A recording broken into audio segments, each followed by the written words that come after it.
ஏழாம் இடத்துல இருக்கக்கூடிய சனி இவர் நல்ல பொசிஷனில் இருந்தார்னா திருமணம் ஈஸியாக கை கூடும். சனினாலே தடை தாமதம் தான். அது கொஞ்சம் லேட்டாக முடியும், ஆனால் முடியும், ஷியூராக முடியும். இந்த சனி நீசமாகக்கூடாது, மேசராசியில் போய் உட்காரக்கூடாது, நீசமாகக்கூடாது. நீசமாகச்சுன்னா திருமண தடையை உண்டு பண்ணி கொடுப்பாரு. இந்த ராசி அதிபதியும் இந்த ஏழாம் இடத்த அதிபதி சேரக்கூடாது. மற்ற ராசிக்கெல்லாம் சேரலாம், இவங்க ரெண்டு பேரும் சேரக்கூடாது. சேர்ந்தா அவங்க ரெண்டு பேரும் சன்னியாசி யோகத்தை உண்டு பண்ணிக்கலாம்.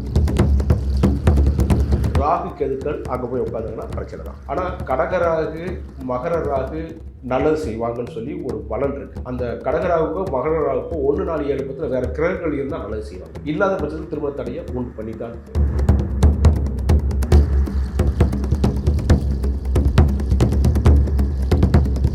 கடகராசி என்பர்கள் சார், இந்த கடகராசி என்பர்களுக்கு திருமணத்தில் தடை ஏற்படுறதோ இல்லை திருமணம் கை கூடாமலே இருக்கிறதுக்கோ ரீசன் என்ன சார்? இப்போ கடகராசியை பொறுத்த முடியும், இது சந்திரனோட வீடு. இதை தாயார் அப்படின்னு சொல்லுவாங்க சந்திரனை சொல்லும்போது. அதாவது இறக்க சுபாவம் உள்ளது. இந்த உலகத்திலே மிக இறக்க சுபாவம் உடைய யார் அப்படின்னா தாயாரை தவிர உலகத்தில் வேறு யாருமே கிடையாது. கடவுள் கூட 2வது பட்சம் தான். அந்த தாய்க்கு இருக்கிற அந்த அன்பு, அந்த இரக்கம், இதெல்லாம் வேறு யாருக்குமே கிடையாது. அதனால தான் இந்த கடகராசிக்காரங்களாம் பார்த்திங்கன்னா எளிதில் ஏவரக்கூடிய ஒரு நபர்களாக இருப்பாங்க. இவங்க கண்ணீர் விட்டால் போதும், இருக்கிறதுக்குள்ள கொடுத்துருவாங்க. அதே சமயம் இவங்களுக்கு கண்ணீர் தான் ப்ளஸ்ஸு. எப்படின்னா இவங்க ஏதாவது காரியத்தை சாதிக்கணும்னா அழுது சாதிப்பாங்க. ஓகே, நம்ம அம்மா பாருங்க, நம்மகிட்ட சாதிக்கணும்னு வச்சுக்கோங்க, கொஞ்சம் முகத்தை சுருக்கலான போது நம்ம அப்படியே உருகிடுவோம், அம்மான்னு உருகிடுவோம். அதே சமயம் தான் நம்ம முகத்தை பார்த்தோன்னே அம்மா உடனே பதறிட்டு வந்துடுவாங்க. அதுதான் அம்மாவோட வேலை. அதனால தான் அங்கே நண்டு குறியீடாக வச்சாங்க. இந்த நண்டு என்னென்னா அவர் ஓட்டுக்குள்ளே தான் குட்டிலாம் வளரும். இந்த ஓடு பிரிஞ்சால் தான் குட்டி வெளியே வரும். தன் தாய் தன்னோட உயிரை மாய்த்து தன் குட்டிகளை வாழ வைக்குன்னு சொல்லுவாங்க. அதுதான் நண்டு, அதுதான் அம்மான்னு சொல்லுவாங்க. எனக்கெல்லாம் சொன்னாலே அந்த நண்டு நினைச்சாலே நம்மளுக்கு ஒரு மாய் ஆகிடும், கூஸ் பண்ணுவாங்க. அதை நினைக்கும் போது அவ்வளோ இறக்க சுபாவம் உள்ளதுனால. அதுக்கு நேர் 7ஆம் இடம் பார்த்திங்கன்னா சனி. பொதுவாக இந்த கடகம், இந்த சிம்மம், இவங்க 2 பேருக்குமே எப்பயும் பார்த்தாலும் சண்டை சச்சரவு உள்ள கணவன் மனைவி தான் அமைவாங்க. ஏன்னா அவங்க நேர் சனி எதிரியாக இருப்பாங்க. அதனால் சண்டை சச்சரவு உள்ள மனைவி தான் அமைவாங்க, கணவன் தான் அமைவாங்க. பட் இது ஓடிடும், காலம் ஓடிடும். இந்த மேச ரிஷபம் துலாம் விருச்சிகத்தை விட இது சண்டை சச்சரவாக இருந்தாலும் ஓடிக்கிட்டே போகும். ஓகே, அப்படி ஒரு அமைப்பு இருக்கும். அடுத்து இந்த சனி 7ஆம் இடத்துல இருக்கக்கூடிய சனி இவர் நல்ல பொசிஷனில் இருந்தார்னா திருமணம் ஈஸியாக கை கூடும். சனினாலே தடை தாமதம் தான். அது கொஞ்சம் லேட்டாக முடியும், ஆனால் முடியும், ஷியூராக முடியும். இந்த சனி நீசமாகக்கூடாது, மேசராசியில் போய் உட்காரக்கூடாது, நீசமாகக்கூடாது. நீசமாகச்சுன்னா திருமண தடையை உண்டு பண்ணி கொடுப்பார். இதில் பாருங்கள், இந்த ராசி அதிபதியும் இந்த 7ஆம் இடத்த அதிபதி சேரக்கூடாது. மற்ற ராசிக்கெல்லாம் சேரலாம், இவங்க 2 பேரும் சேரக்கூடாது. சேர்ந்தா அவங்க 2 பேரும் சன்னியாசி யோகத்தை உண்டு பண்ணிடுவாங்க. இதுக்கு பேர் புணர்வு தோஷம். ஸோ அதனால கடகராசியை பொறுத்தபடி சனி சேரக்கூடாதுன்னு நாங்கள் சொல்லுவோம். அப்போ இவங்க 2 பேரும் இணையாமல் இருந்தால் திருமணம் ஈஸியாக நடக்கும். ஒருவேளை இணைஞ்சால் பிரச்சனை தான். வேறு இடத்துல இருந்துக்கலாம், இது ஒன்று. அதுக்கப்புறம் இதே 7ஆம் இடத்துல செவ்வாய் உச்சமாகிறார். அதனால் செவ்வாய் இருக்கலாம், தப்பு கிடையாது. சனியை கம்பேர் பண்ணும்போது செவ்வாய் அங்கே இருக்கலாம், பிரச்சனை இல்லை, ஒன்று. அதுக்கப்புறம் பார்த்திங்கன்னா ராகு கெதுக்கள் அங்கே போய் உட்காந்துங்கன்னா பிரச்சனை தான். ஆனால் கடகராகு மகர ராகு நல்லது செய்வாங்கன்னு சொல்லி ஒரு பலன் இருக்குது. அந்த கடகராகுக்கோ மகர ராகுக்கோ 1 4 7 10 வேறு கிரகங்கள் இருந்தால் நல்லது செய்வாங்க. இல்லாத பட்சத்தில் திருமண தடையை உண்டு பண்ணி தான் தீர்வாங்க. அதே சமயம் 7ஆம் இடத்துல சூரியனும் உட்காரக்கூடாது. சூரியன் உட்காந்தா அவர் மனைவியோ கணவரோ இன்னொருத்தர் நிமித்தமாக அவருக்கு மேலே அன்பு செலுத்திட்டு இவங்களை விட்டுட்டு போயிடுவாங்க. அது சின்ன கதை தான். இந்த சூரியன் சாயாதேவி கதை இருக்குது. உஷாதேவி சாயாதேவி. உஷா மனைவி, சூரியனோட தாக்கம் தாங்காமல் சாயாதேவியை வச்சுட்டு போயிடுவாங்க, தன்னை மாதிரியே உருவத்தை வச்சுட்டு போயிடுவாங்க. அதனால தான் 7ஆம் இடத்துல சூரியன் சம்மந்தப்படக்கூடாது. பட்டா இவர் கணவரோ இவர் மனைவியோ இன்னொருத்தர் மேலே அன்பு வச்சுருவாங்க. அதே தான் அன்பு வச்சுரும், இவங்களை விட்டுட்டு அவர் கூட போயிடுவாங்க. அதனால் 7ல் சூரியன் நிற்கக்கூடாது. அப்போ இந்த கடகராசி 7ல் சூரியன் ராகு கெதுக்கள் இதெல்லாம் நின்றுச்சுன்னா திருமண தடை உண்டு பண்ணும். இந்த சனி செவ்வாய் அங்கே உச்சமாகவும் ஆட்சியாக இருக்கிறதுனால அது பெரிய தடையை உண்டு பண்ணாது. மற்ற கோள்கள் 6 8 12ஆம் இடத்து அதிபதியாக இருந்து உட்கார்ந்தா பிரச்சனை தான். இது இருக்குது. அப்புறம் அதை இவங்க நீசமாகக்கூடாது. நீசமாச்சினாலும் பிரச்சனை, 7ஆம் இடத்து அதிபதி நீசமானாலும் பிரச்சனை. இதெல்லாம் திருமண தடையை உண்டு பண்ணக்கூடிய அமைப்பு. இது போக இன்னும் பல அமைப்புகள் இருக்குது. அது லக்ன ரீதியாக மற்ற ரீதியாக பார்ப்போம். கடகராசியை பற்றி இது திருமண தடைக்குரிய ஒரு அமைப்பு. ஓகே, 7ஆம் இடம் ரொம்ப முக்கியம். 7ஆம் இடம் ரொம்ப ரொம்ப முக்கியம். Okay sir. ஸோ இப்போ கடகராசி என்பர்களுக்கு இந்த மாதிரி திருமண தடை நடக்குது அப்படின்னா, திருமண தடை தொடர்ந்து நீட்டிக்குதுன்னா, அவங்க என்ன மாதிரியான பரிகாரம் பண்ணனா திருமணம் கைகூடும்? திங்கட்கிழமை தோறும் சிவபெருமானுக்கு பால் அபிஷேகம் பண்ணணும். ம். அதை சோமவாரம். ஆ. ஆமாம், ஏன்னா சோமன் அவன் சிவன்கிறதுனால. அப்புறம் வில்வ இலை அர்ச்சனை, வில்வ இலையை சாத்தி நீங்கள் அர்ச்சனை பண்ணி வர்றது மூலமாக உங்களோட திருமண தடை நீங்கும். ஓகே. இது ஒன்று. அப்புறம் சங்கடகர சதுர்த்தி. ஓகே. இந்த சங்கடகர சதுர்த்தி அன்றைக்கி உங்கள் சங்கடங்களை தீர்க்கக்கூடிய விநாயகர் வந்து உங்களுக்கு உங்கள் சங்கடங்களை தீர்த்து உங்கள் திருமண வாழ்க்கைக்கு நல்ல ஒரு வழி காட்டுவார். அப்போ சங்கடகர சதுர்த்தி வழிபாடு முக்கியம், சோமவார சிவன வழிபாடு முக்கியம். இது ரெண்டையும் இன்றைக்கி செய்வது மூலமாக நீங்கள் உங்கள் திருமண தடையிலேருந்து வெளியேறிடலாம். ஏழை எளியவர்களுக்கு அன்னதானம், முக்கியமாக தயிர் சாதம் வந்து நீங்கள் அவங்களுக்கு தானம் கொடுப்பதன் மூலமாக, வித்து தண்ணி அந்த குடிநீரோடு தானம் கொடுப்பதன் மூலமாக உங்களோட திருமண தடையிலேருந்து நீங்கள் வெளியே வந்துக்கலாம். ஏன்னா இது கடகராசிக்கு சந்திரன் தயிர் அன்னம், இந்த வெள்ளையாக இருக்கக்கூடிய அன்னமும் சந்திரன் தான். இதை நீங்கள் தானமாக கொடுக்கணும். கொடுத்தீங்கன்னா நீங்கள் உங்கள் பிரச்சனைகள் வெளியே வந்து. கடகராசி என்பவர்களுக்கு வந்து திருமண தடை நீங்கிறதுக்கு எந்த மாதிரியான விஷயங்களை பண்ணலாம்னு சொல்லிட்டு ரொம்ப அழகாக சொல்லியிருக்கீங்க. சூப்பர்.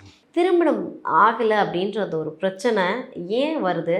முதல்ல ஏன் இந்த திருமண தடைகள்லாம் ஏற்படுது அதிகமாக? இது ஒன்று கிரக ரீதியாக சொல்லலாம், ஜாதகத்தில் கிரக ரீதியாக சொல்லலாம். இன்றைக்கி சிலரோட கண்டிஷன், ஓகே, அதாவது அவங்க அம்மா அப்பா போடுற கண்டிஷன், எனக்கு மாப்பிள்ளைன்னா சொந்த வீடு இருக்கணும், கார் இருக்கணும், இதெல்லாம் இருக்கணும் அப்படின்னு சொல்லி ஒரு கண்டிஷன்ஸ் இருக்குது. அதே மாதிரி பொண்ணு சைட்லேயும் அவங்க சில சமயம் டிமாண்ட் இருக்குது. ஸோ இந்த டிமாண்டெல்லாம் விட்டாங்கன்னா சீக்கிரம் கல்யாணம் நடந்திருக்கும் 90s கிட்ஸுக்கு. ஏன்னா எல்லா கிட்ஸுக்கும் கல்யாணம் முடிஞ்சு தான் இருக்குது. 90s கிட்ஸ்க்கு மட்டும்தான் அப்படிலாம் இல்லை. 70s உள்ளவங்களுக்கும் கல்யாணம் முடியாமல் இருக்காங்க, இருக்காங்க, ரொம்ப பேர் இருக்காங்க, நம்ம ஃப்ரெண்ட்ஸ் ரொம்ப பேர் இருக்காங்க. அவங்களாம் கண்ணால் பார்க்குறோம். விஷயம் என்னென்னா, முக்கியமாக கிரக இணைவுகள், கிரக சேர்க்கைகள் இருக்குது, கிரகம் ஒரு இடத்துல போய் உட்கார்றது இருக்குது. அது ஒவ்வொரு ஜாதகத்துக்கும் வேறுபடும். பொதுவான ஒரு விஷயம் இருக்குது. கலத்திரகாரகன்னு சொல்லி ஒரு கோள், அது வந்து பராசர முறையில் ஒரு மாதிரியும் ஜெய்மினி மெத்தடில் வேறு மாதிரியும் இருக்கும். இதுதான் ஆரம்பத்தில் உள்ள ட்ரெடிஷ்னல் மெத்தட்ஸ். அதுக்கப்புறம் கேபி அஸ்ட்ராலஜி, இன்றைக்கி ஏஎல்பி அஸ்ட்ராலஜி, ரொம்ப அஸ்ட்ராலஜிஸ் வந்துருச்சு. நோக்கம் என்ன? அவங்களோட நோக்கம் பூராமே ரிசல்ட் வரணும், அவ்வளோதான். ஸோ ரியலாக ரிசல்ட் வருது. ஸோ இந்த பராசர முறைப்படி தான் நம்ம ட்ரெடிஷ்னல் அஸ்ட்ராலஜி சொல்லும்போது, கலத்திரகாரகன் அப்படின்னா சுக்கிரன், இது ஆண்களுக்கு சொல்லும்போது. பெண்களுக்கு சொல்லும்போது செவ்வாய். இந்த செவ்வாய் சகோதரக்காரகனாகவும் இருக்கும். அப்புறம் திருமணம் முடிந்ததுக்கப்புறம் இது கணவராக மாறிக்கணும் பெண்கள் ஜாதகத்தில். ஸோ இந்த கோள்கள் போய் நீசமாகக்கூடாது. அப்புறம் கேது கூட போய் சேர்ந்து உட்காரக்கூடாது, ராகு கூட சேரக்கூடாது. அப்புறம் தீய கோள்னு சொல்லக்கூடிய சனி, அப்புறம் சூரியன், இவங்க கூட சேரக்கூடாது. சேர்ந்துச்சுன்னா தீய பலனை தரும். அதனால திருமண தடை உண்டாகும். சிலருக்கு டிலைடு மேரேஜ் இருக்குது, சிலருக்கு டினைடு மேரேஜ் இருக்குது. டிலைடுனா இல்லை, தாமதமாக முடியுது. சிலருக்கு திருமணமே இல்லை அப்படின்லாம் இருக்குது. ஸோ இதுக்கு சில கோள்கள் தான் காரணம். ஓகே. அதில் இணைவுகள் ரொம்ப இருக்குது. அது நீங்கள் கேட்கக்கூடிய கேள்வியை பொறுத்து அந்த இணைவுகளை பூரா நான் சொல்ல முடியும். ஓகே சார், அந்த மாதிரி கண்டிப்பாக. ஏன்னா இப்போ ஒரு திருமணம் பண்ணுறோம் அப்படின்னா நிறைய பேருக்கு திருமணம் ஆனதுக்கப்புறமா விவாகரத்துகள் நடக்கிறதா இருக்கட்டும், இல்லைன்னா அந்த குடும்ப வாழ்க்கை வந்து நிம்மதி இல்லாமல் இருக்கு இல்லையா? ஸோ ஒரு திருமணம், ஏன்னா எல்லாருமே மேக்ஸிமம் அஸ்ட்ராலஜர் பார்த்து ஜோதிடம் பார்த்து தான் திருமணம் பண்ணி வைக்கிறாங்க. ஆனாலுமே அதில் வந்து ஒரு ஃபுல்ஃபில்னஸ் இருக்காது, பிரச்சனைகள் இருந்துகிட்டே இருக்கும். அப்போ திருமணத்துக்கு மஸ்ட்டாக இந்த பொருத்தம் கண்டிப்பாக இருந்தே ஆகணும், அது இல்லைனாலே பிரச்சனை தானா? என்ன பொருத்தம் இருக்கணும்? இப்போ தசவித பொருத்தம்னு சொல்லி ஒரு விஷயம் இருக்குது, 10 பொருத்தம்னு சொல்லி பார்க்குறாங்க. ஆமாம். இப்போ இன்றைக்கி எல்லா சடமும் பார்க்குற அளவுக்கு புத்தகம் வந்துச்சு. எங்கள் சிவகாசியில் தான் அச்சடிக்கிறாங்க. 3 ரூபா தான் அந்த புத்தகத்தோட விலை. அவங்க 10 ரூபாய்க்கு 20 ரூபாய்க்கு விற்கிறாங்க. மொத்த விலைக்கு வாங்கினா 3 ரூபா தான். நீங்கள் பஸ்ஸில், நீங்கள் சிவகாசி பஸ்ஸில் நீங்கள் உட்காந்துருந்தீங்கன்னு வச்சுக்கோங்களேன், அவங்க சும்மா அப்படியே வந்து ஒவ்வொரு இடத்துலையும் வச்சுட்டு போயிடுவாங்க. ஓகே. அப்புறம் திரும்ப வந்து கலெக்ட் பண்ணும்போது காசு கொடுக்குறவங்க காசு வாங்கிக்குவாங்க, புக் எடுக்கிறவங்க எடுத்துக்குவாங்க. அதில் 1 நிமிடத்தில் திருமண பொருத்தம் பார்ப்பது அப்படின்னு ஒரு புத்தகம். அது எளிதாக திருமண பொருத்தம் பார்க்குற மாதிரி அடிச்சு கொடுத்துருவாங்க. சில ஜோதிடர்கள் 10 பொருத்தம் இல்லை அப்படிங்கிறாங்க. அதெல்லாம் முக்கியமாக இருக்குது. அதுக்கப்புறம் தான் கிரக பொருத்தம். முதல்ல இந்த பொருத்தம், உங்கள் நட்சத்திரமும் அவங்க நட்சத்திரமும் சேரலை அப்படின்னா நான் எப்படி கட்டி வைக்கிறது? அப்போ அதுக்கு 10 வித பொருத்தம் இருக்குது. தினப்பொருத்தம், கணப்பொருத்தம், மகேந்திர பொருத்தம், ஸ்திரீ தீர்க்கம், அப்புறம் வசியம், ராசி அதிபதி, யோனி, ரஜ்ஜு, அதுக்கப்புறம் வேதைன்னு சொல்லி இந்த 10 வித பொருத்தங்கள் இருக்குது. இதில் கிராமத்து பக்கம் நீங்கள் போனீங்கன்னா சொல்லுவாங்க, தாலி பொருத்தமும் சோழி பொருத்தமும் இருக்கா, பார்த்து சொல்லுப்பா அப்படிம்பாங்க. கிராமத்தில் சொல்லும்போது அது சில சமயம் கொஞ்சம் ஆக்வர்டான வேர்டு மாதிரி இருக்கும். பட் அதான் உண்மை. தாலி பொருத்தம் இல்லைன்னா கட்டக்கூடாது. சரி தாலி பொருத்தம் தான். அதுக்கப்புறம் சோழி பொருத்தம் அப்படிமா. சோழி பொருத்தத்துக்கு வேற ஒன்றும் கிடையாது. எங்கள் கிராமத்தில் சொல்லும்போது தாம்பத்திய வாழ்க்கை அவங்களுக்கு நல்லா இருக்குமா பார்த்து சொல்லுவாங்க. அதுதான் யோனி பொருத்தம்னு சொல்லி நம்ம சொல்லும்போது யோனி பொருத்தம். தாலி பொருத்தத்தை ரஜ்ஜு பொருத்தம்னு சொல்லுவோம். இந்த ரெண்டும் மஸ்ட். ஓகே. இது 2 இருந்துச்சுன்னா தைரியமாக கட்டி வைக்கலாம். அதுக்கப்புறம் நீங்கள் சொல்லுங்களேன், நல்ல பொருத்தம் உள்ளவே சண்டை போடாமல் இருக்கணும். யோசிச்சு பாருங்க. அப்போ எவ்வளோதான் 10 பொருத்தமும் இருந்தாலும் சண்டை வர்றது சண்டை வரத்தான் செய்யும்.